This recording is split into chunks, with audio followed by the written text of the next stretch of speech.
Sa mga mare ko namang Army, ready na ba kayo? Dahil ready na sa kanilang military enlistment sina BTS RM, Jimin, V at Jungkook.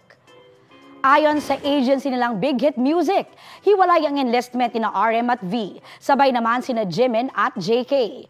Walang official event sa enlistment pero military officials at family members lang ang papayagan sa ceremony.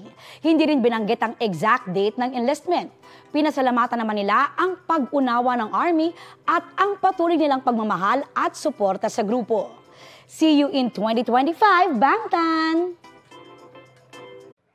Mga kapuso, para sa mga maiinit na balita, mag-subscribe sa GMA Integrated News sa YouTube. Sa mga kapuso abroad, subaybayan niyo po kami sa GMA Pinoy TV at sa www.gmanews.tv.